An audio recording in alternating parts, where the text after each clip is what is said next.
motif il y a divorce. Il y a Mukunate, il y a Mutombute, il y a Batounon.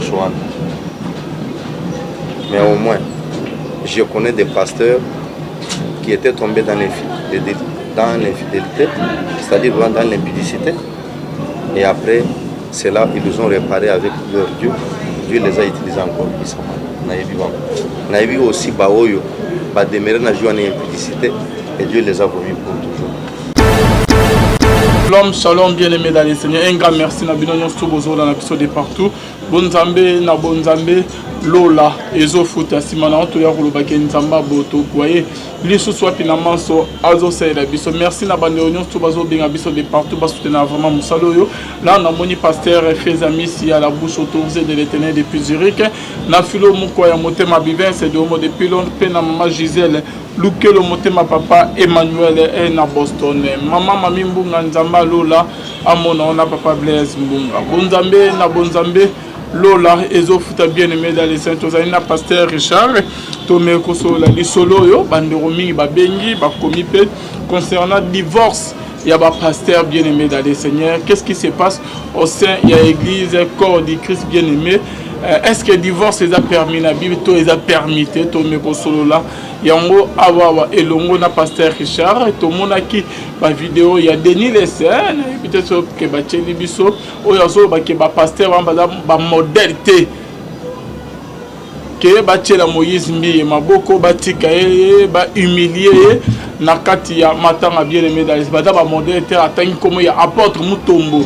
Il y a église ministère amen qui a divorcé moi so azana yo na moi sina ya mi balé ba muku na banan qu'est-ce qui se est-ce que un pasteur et seigneur a divorcé ton arcane pasteur a seigneur a divorcé tous un pasteur Richard Tomé Kosola shalom l'homme de Dieu bonne santé shalom papa malamu nzamba shalom dilo bana bandelo ba monyo lisusu nzambe na ngai azala nzambe na bino Yesu Kristo de Nazareth ayeba na kosala bino bolamu tango bozali kolanda émission oyo. Ok papa, réaction no ekoza na ndenge bituma ya ba pasteur depuis quand matanga ya apôtre Mbiye ya papa Moïse Mbiye Denis les Sasiliki prophète de Nassau Siliki ndenge ba benga ki était ba ke ne ko prier Moïse Mbiye na kati ya église pour que ba tchaye représentant légal ya église cité Bethel. Bamonaki Denis les Azan modèle Azan à droite Azan à Kibonzambe à Rochela Moïse Mbiye Maboko mais ba o ba kina Rochela Moïse Mbiye Maboko tout le monde Denis les Azan dénoncé ba on qui ba pe ba modèle donc ba monsieur ba divorcé entre autres ba Mutomo Kalombo ba Mukunda qu'est-ce qui c'est pas réaction on a par rapport à ba guerre ya ba pasteur au moyen on église corps du Christ les a divisé Nzambe na lula zolukumu pour une occasion vous allez copier sangai et là le bosso na polo papa ezaboli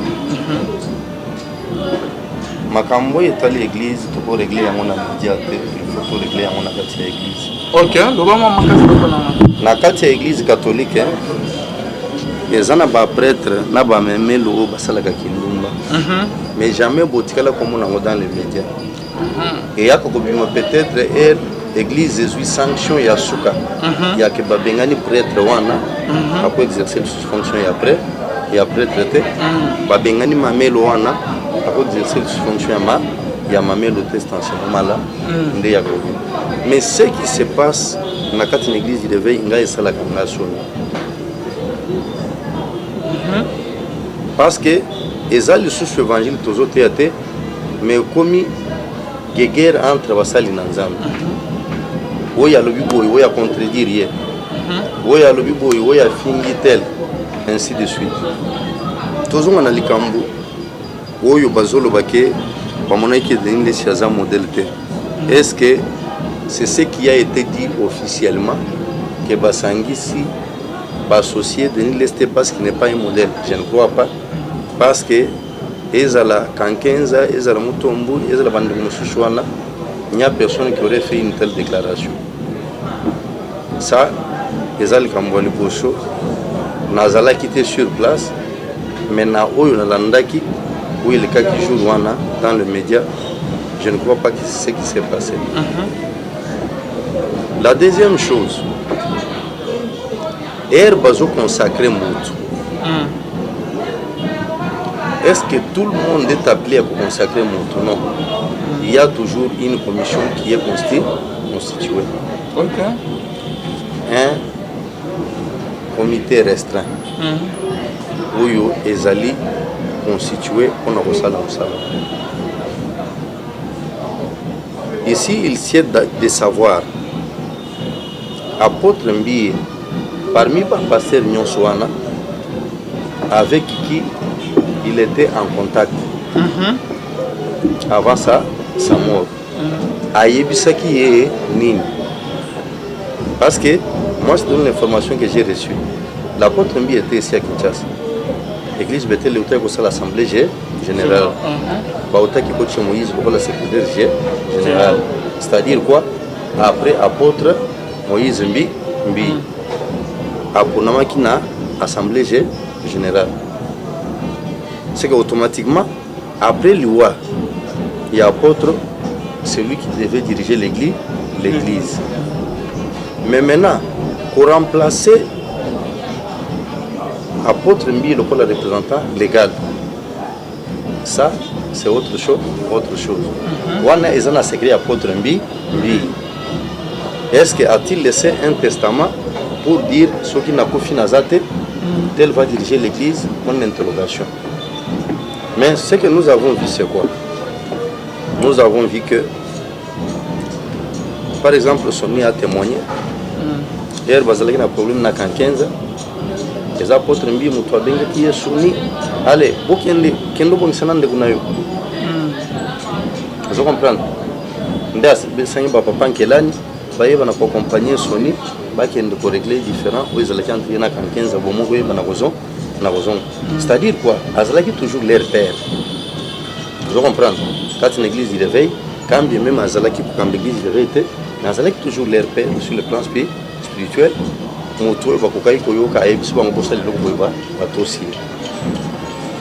Et ce qui a appelé ça qui bango ou bien atikaki mukanda. Mutu azalaki na mukanda. Nde ayebaki il a fallu akutana na on a kosala oya apôtre aloba. Et mutu bakoyebisa. Nde akoyeba na kotala non musala oyo il faut tout ça na telle personne. Parce que des fois, ce n'est pas quelque chose où c'est mis à la hâte quand c'est quelque chose peut-être qui était déjà préparé. Non. Ce qui est apôtre comme Moïse Mabo. Et ils se sont préparés spirituellement. Mais notre frère Denis, il lui a assisté et peut-être à qui va dénigrer, il a fallu babenga yepé. Est-ce qu'il s'était préparé pour cela? Pour une interrogation. C'est que Nakati na Salwana, Zelaki n'a pas pasteur rebelle. Est-ce qu'il fallait Kubenga s'il y avait, parce que pasteur Moutouakoufi, apôtre Moutouakoufi, c'est que ce jour-là, il y avait la majorité des pasteurs de la ville de Kinshasa. Il a fallu qu'on dise à tout le monde, venez toucher le Moïse Mabo, papa, il y a le mandé. Si Moïse s'est retrouvé devant 100 personnes, ces 100 personnes allaient poser leurs mains sur Moïse. Et d'abord pour le Moïse. Et Moïse est moko. Maboko sana mutunaye. Vous allez supporter cette charge-là? Non. Il y a toujours une échantillon où ils allaient représenter le reste pour faire ça. Voilà la vérité sur l'origination. Celui qui est testament, il a bon côté. Testament, papa. Testament est cause de la verbale, est cause de la part écrite. Vous comprenez? Ndenge nazana yobu. Nazana yo proche. Nako confié un secret. Na non papa lui. S'il arrive qu'un jour nazate yo okutana libota nanga yebisa bangoli kambo. C'est comme ça peut arriver. Ça peut être par écrit. Les jours où je ne serai pas là, où je vais l'être, comme ma famille. Ça peut arriver. Et dans une église Bethel aujourd'hui, il n'y a aucun problème après cela. Il y a que les anabato basiliki, n'engeni bache Moïse, non, il n'y a aucun problème. Ok. C'est le plus important. Okay. Déjà, c'est Moïse qui dirigeait l'église parce que papa, état de santé, comment il peut permettre Kaka aille pendant couper ça peut-être la orientation. Mais il était tout le temps à l'extérieur du pays pour un état de santé. Mais ici au pays, c'est Moïse qui dirigeait l'église. Merci beaucoup, Papa Richard. Parce que par rapport à Mme Donné de Sabimi concernant le divorce, le pasteur a divorcé, depuis que Badaba modèle, est-ce que le pasteur, il est permis à un pasteur à divorcer l'homme de Dieu? Ok. Est-ce que le divorce, c'est pour une catégorie de personnes? Les a permis pour une catégorie de personnes? Pour une catégorie de personnes, les a permis. C'est à cette question-là qu'il faudra d'abord répondre. Et pour nous répondre, nous avons des cas dans la Bible. Nous avons des cas dans Matthieu, chapitre 19. Il fut posé une question à Christ sur les divorces et les remariages. Moïse nous a permis, ceux qui problème est allé, pour que moi aussi, pour demander un divorce pour Bengani. Et hier, soit pour répondre Bango, et arrivé au verset 9, ils allaient à cause de l'incrédulité de Moïse à permettre Yango. Mais pour moi, au commencement,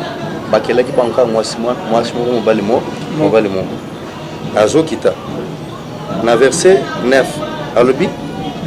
mais je vous dis que celui qui répudie sa femme, sauf pour infidélité. C'est-à-dire quoi? Il est permis de répudier une femme. Mais quand on a une infidélité. Mais ceux qui ont une infidélité, nous devons traduire adultère.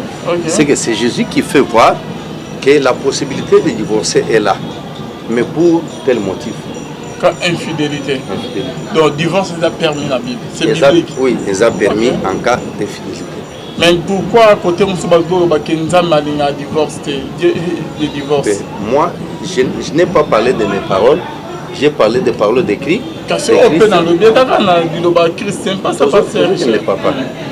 Toujours qu'il même Yesu celui qui ne va pas persévérer, Azana droit ya kolongola comme un livre de vie. Vous comprenez? C'est biblique, papa.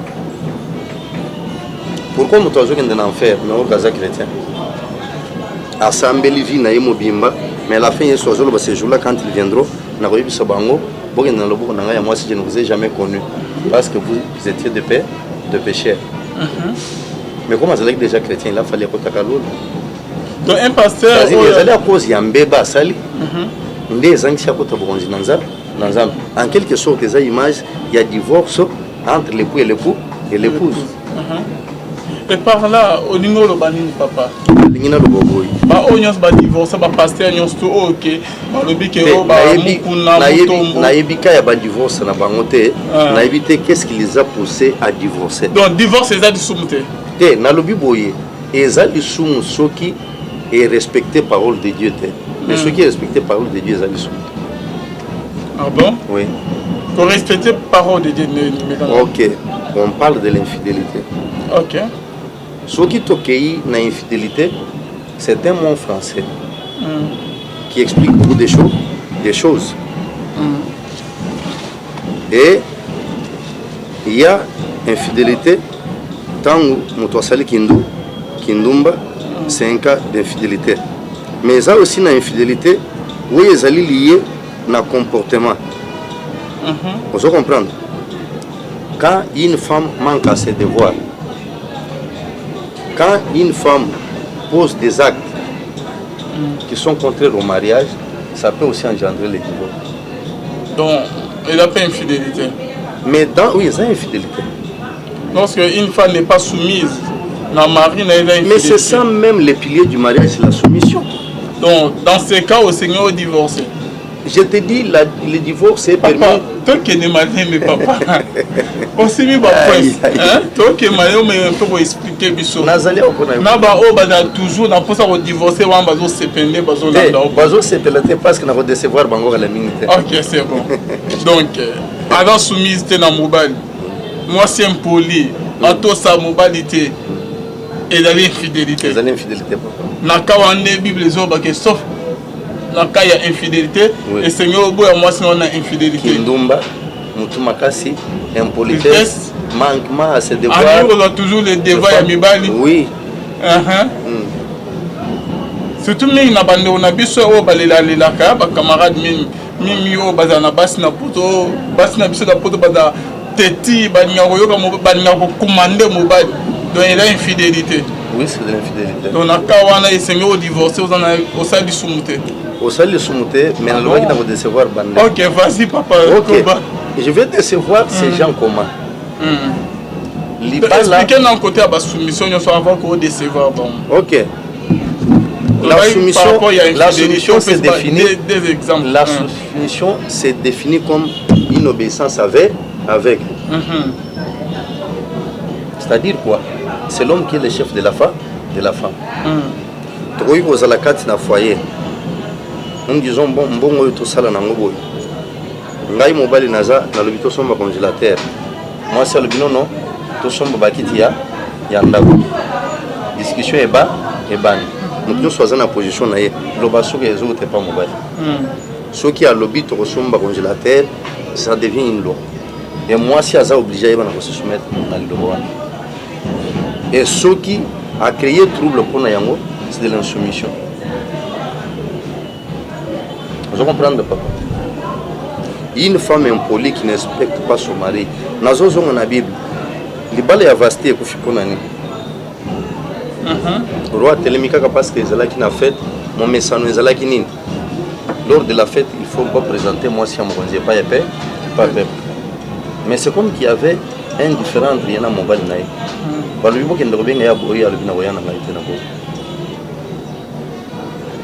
Kaka à partir de Yaelo Kouana, la décision est tombée qu'elle va les coups et Koufi. C'est ainsi qu'Atikala Esther, place Naïva. Vous comprenez, papa? Et Esther t'a envoyé Azana Botos, vous voyez qu'elle va les Esther et Koufa. Et tu vas là, vous m'avez maté quand Bible. C'est là où je disais, la fois passée dans l'émission précédente, les balles à poto papa tout qui est en valeur. Et là, tu as valeur de les balles à mais biso bana nanzambe to comprendre le sens ya libala.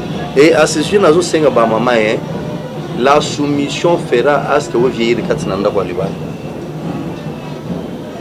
Parce que déjà vous vivre divorce na katinanda kwa libala boza na mobali ndako moko me équiparé le suscité.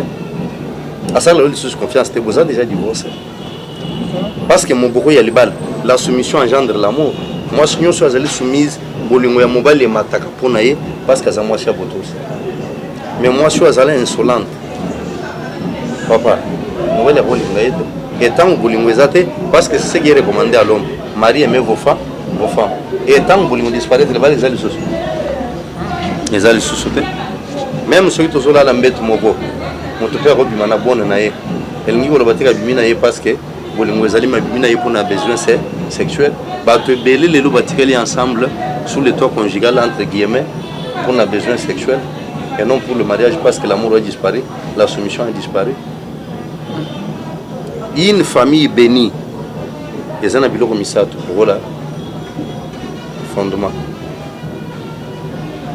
Marie aimez vos femmes. Femmes soyez soumises. Enfants, obéissez à vos parents selon le Seigneur. C'est que dans un foyer où les enfants obéissent aux parents selon le Seigneur, moi ça je se soumettre, c'est une famille bénie. Et nous avons décevoir bandeko na koyeba na koloba boy. Libala e bandaka na kati ya famille. Et qu'il y a l'État, et qu'il y a l'église. C'est que biso loko l'église parce que biso moto pas mbola kaliba la frère. Beaucoup divorcé c'était parce que lingi ola mukika na tongo boye biso sœur aza impoli azo que langa été les les a le sous-tête, ce n'est pas ça la procédure. Pour ne pas vendre na coutume te oya d'abord pas pasteur. Biso pe église pour permettre les balamba un divorce mbala moko. To voyez biso non. Eza musala na biso sérieux. Tu vas nous saler à Kojeba, la conseiller sœur, tu vas nous enseigner sœur, tu vas nous encadrer sœur, ainsi de suite, tu as un rapport, ainsi de suite, ceux qui servent à moi dans Zambel va changer. mais soki aza mosuki ya satana koyokela biso te akoya totei te atie matoi na ye boye afongoli kotona koto ekoti boye ebimi boye kei nango azongi nde na ndako na eloko moko te azongeli toujours le même comportement c'est que yer biso église tokolemba parce que toyebi ke mwana na nzambe ayokelaka nzambe mais soki tosali mosala wana toconseiller tokoti bajeune prière na sœur changement eza te à un certain moment tokoloba te papa ye biso oyo tosali wana tomoni ke tokomi na suka je comprendre papa tokolo biso tokomi na suka lilobo maintenant ya suka eza epai na eza epai na biso et dans ces cas là soki odécide que non lokola bosali nyonso bokoki kosala sœur approuvé ke aza mwana na nzambe te po azokela nzambe te aza mwana ya satana nous devons nous séparer abiso église tokoza liso na liloba koloba te tokokonstate kaka et soki yo maintenant podécide à partir na yo na sœur vous vous séparez biso tokoya kolongolaka serment ya libala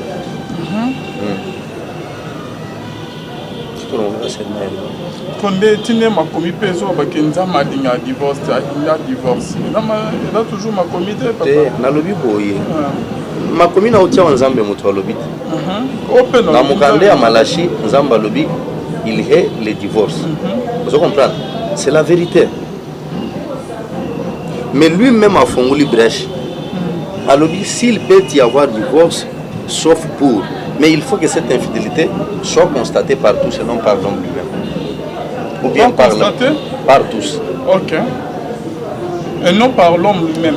Et non par l'homme lui-même. Ok. Parce que Mobile, à Rosala, à Serge, moi je me suis aligné et Mingi, à se débarrasser de Yazananda au profit à Oanamus. Et là, Bishop List, on dit Mamote.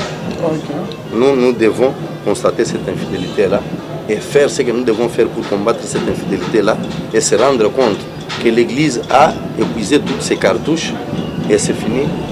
Manœuvre nous sur les athées, c'est que c'est Razam Moussouké à Satan. Et là, frère, tu es libre de prendre la décision. Ce qu'on met que Naba au déni de Sazoba qui bada ba modèle, tata ikomo ya mukuna, ezande nini. Que bada divorcé, wana da mosne ya mi balé, apôtre mutombo, blomo ya bon que bada ba modèle te. Réaction ne cause nini papa?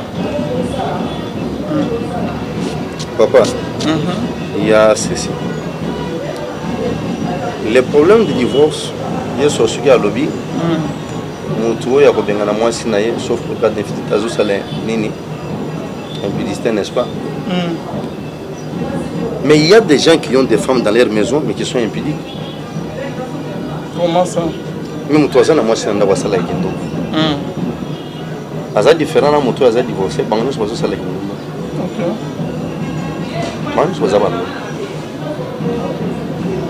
C'est quand nous parlons des choses, ne dramatisons pas les choses qui sont simples.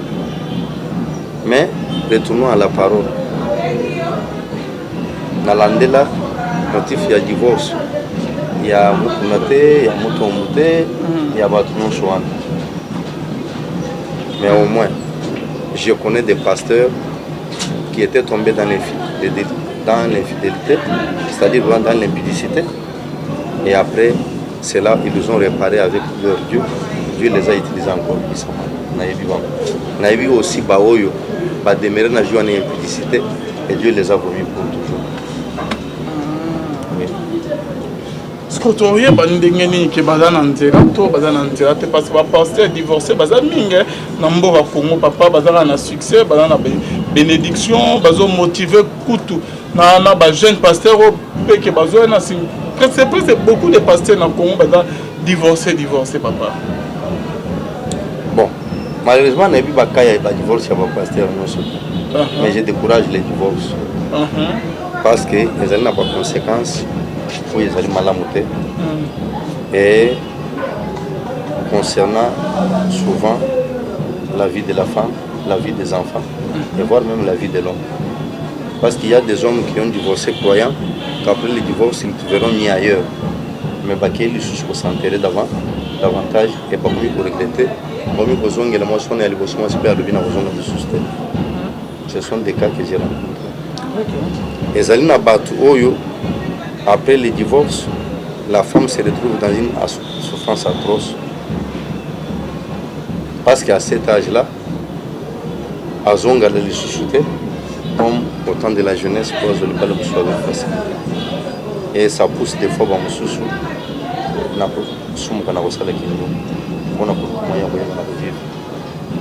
et deux fois, bana, bafutaka, prix ya monen, ya souffrance, bako kendena maman, ceux qui maman s'est remariée, à moins que bazou papa ou yazana boulimou ya conseiller, bango le bana.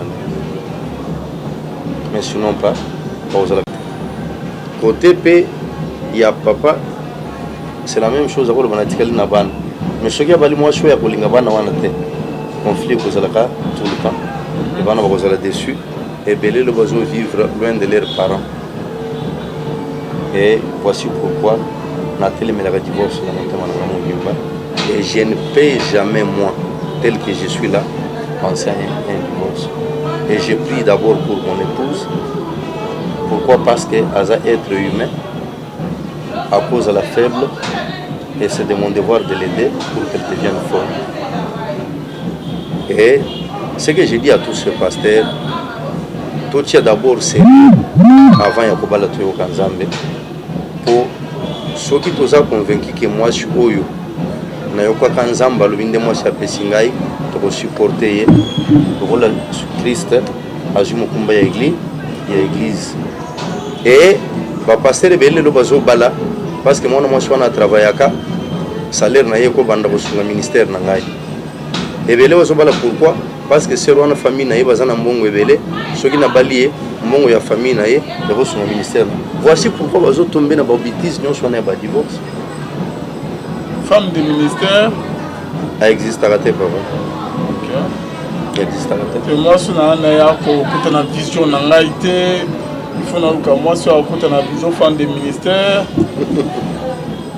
Les esprits impudicité des zones na ba pasteur on a pas. Les esprits impudicité. Merci beaucoup, pasteur. Est-ce que ça, na bacho bobo tamaka, bacha bangoso, ou est-ce que c'est pasteur, ou est-ce apôtre, ou est-ce prophète, ou est-ce que ministère, azate. Nous tenons ce jour à la moitié où on s'en va pour nous. Ceux qui ont l'ingé au côté de moi, c'est dans ta vision. Les gens pas sur où basali apte. Papa, l'église même pas nous tous formés, zamba dans ce que non, moi nous avons sali dans zamba. Moi nous avons s'adapter avec facilité. Mais Moussous, il faut qu'on ait beaucoup de temps dans l'encadrement en ce qui concerne la vie de prière pour matin, ainsi de suite. Mais ils ont 5 montées mon et ce qui est peut-être moi si je accompagné dans ce que je suis en train de faire, c'est à moi de former ma femme, papa. Mais belé bazo ko salaire, problème c'est quoi? Dans la base on a travailler. Azo la nambongo ya salaire moi chouan. Dans là souvent leur problème c'est quoi? Tu disais? Nabana ko le papa ndeko wana likamamo si ya ministère eza epa ba pasteur profiteur azola na mbongo ya musala ya mwasi wana soit azola na mbongo ya famille ya mwasi wana landela wo nazo ibiswana ko pesa na raison c'est la vérité dans cette histoire. Après va ba misus kout na auto mona pasteur moko ayebani pe abotana mwasi wana soki 7 à 8 8 enfants ayoko kabwana mwasi alobi que non akangi mwasi na ndoki. Après, si c'est ceux qui plus de 15 ans, il y a Libal, à Kanimos, il faut pas qu'aboyer. Je pense que on a trouvé un débat. Il y a eu Italie qui c'est un autre débat. Donc, il récupère les permis qu'on boit. Moi, c'est ça, c'est un autre débat. Ok, vas-y. Parce que là, nous rentrons maintenant dans un terrain purement spirituel. Vous comprenez? Mais moi, je suis de ceux qui croient que moi, je suis Azana Kindoki. Bible Zolobanin, il n'y a pas de relation entre la lumière et les ténèbres. Oui, que des fois, tu as pas mariage dans l'église. Tu as la lumière dans les ténèbres. Et là, Dieu ne bénit pas, c'est nous qui bénissons. Nous avons besoin dedans. Ah bon? Ah oui. Nous avons besoin dedans. Mobile yaza occultiste, sœur en Christ, to tcheli ba mo to pambuli libal et pambula mite papa. Dieu n'est pas là. OK. Parce que nzamba ko sans lumière na ténèbres. C'est un autre problème sérieux. Oyo basali na nzamba il faut toyeba na kosala effort lelo ere tozobalisa bana na biso kati na église to tenir compte na makambo nyonso wana parce que okokuta ke pasteur wana batielaka bango moko epa pasteur songo mais ce pasteur devait aussi prier peut-être na mutumo na bato mibale wana moko aza mwana na ye ozo comprendre peut-être c'est la sœur nde aza mwana na ye mobali aye kobala ye mais c'est lui qui devait prier mpona koyeba na koyebisa mwana na ye te mwana na ngai omoni mwasi olingi bala wana nzambe alekisi eta damu ne eza malamu te omoni mobali olingi bala wana eta damu ne eza malamu te et s'il arrive ke mutu azokangama kaka alobi te quelque soit kindoki na ye ngai na kobala ye mutu lokola ngai je dirais je nakopambola te ale aye. Ah oui, c'est comme ça avec moi, je ne bénis pas parce que ngai nakopambola nasangisa kati na libala mopagano na mwana na nzambe. C'est déjà un foyer qui est voué à l'échec. Là sous le toit conjugal mutu nyonso akozala na nzambe na ye e nzambe azoboye koyokana na nani na Salomon. Pourquoi? Parce que akende kobala basi ya bapaya et basi wana bamemaki banzambe na bango kati na ya Salomon. C'est ce qui a divisé Dieu avec ça Salomon. C'est ce qui a fait que Salomon a scellé sa vie na ye musika na nzambe. Et aidons nos enfants quand nous bénissons leur mariage. Mettons aussi un accent sur le spirituel.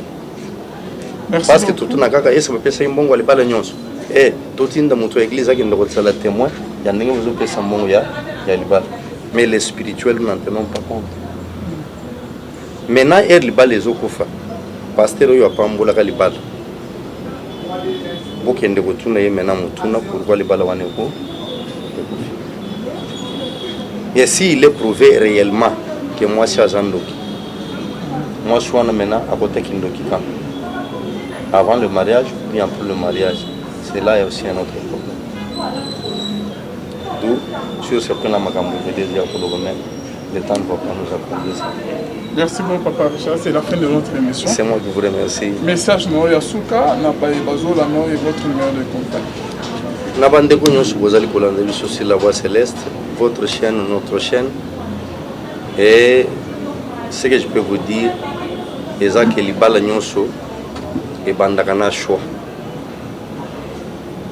tosala choix ya malamu elongo na Yesu Kristo aza capable ya koyeba na kotalisa biso mwasi oyo abongisi mpo na vie na biso et tant tokoyeba na kozala na cet ainsi dit l'Éternel ekozala fondement ya libala tokoyeba na kotise après quelques jours.